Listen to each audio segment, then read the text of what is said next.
खौफनाक हवेली का रहस्य।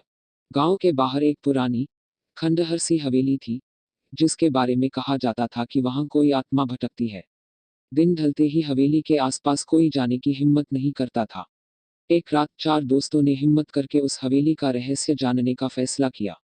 रात के अंधेरे में वे सभी हवेली के मुख्य दरवाजे पर पहुंचे। जैसे ही उन्होंने दरवाजे को धक्का दिया, एक अजीब सी आवाज गूंज उठी, जैसे कोई रो रहा हो। हवेली के अंदर घना अंधेरा और सन्नाटा था। सीढ़ियों पर खून के धब्बे दिख रहे थे। दिल की धड़कनें तेज हो गई, लेकिन वे आगे बढ़े। जैसे ही वे एक कमरे में पहुंचे, वहां किसी के चलने की आवाज आई। अचानक से दरवाजा जोर से बंद हो गया और उनकी आंखों के सामने एक धुंधली सी परछाई उभरी। परछाई का चेहरा झुलसा हुआ था, उसकी आंखें खून जैसी लाल थीं।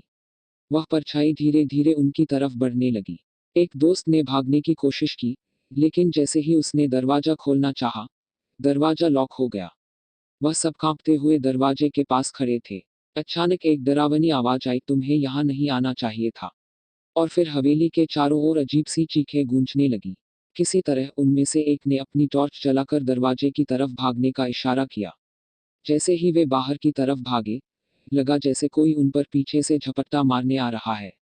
बाहर निकलते ही हवेली का दरवाजा अपने आप बंद हो गया और अंदर से फिर वही खौफनाक आवाजें गूंजने लगी। आज भी जो लोग उस हवेली के पास से गुजरते हैं, कहते हैं कि उन्हें वहां से रोने और चीखने की आवाजें आती हैं। वह हवेली अब भी रहस्यमय और खौफनाक मानी जाती है। कोई नहीं जानता कि वहां क्या है, लेकिन सभी उसे भूतों की हवेली के नाम से जानते हैं।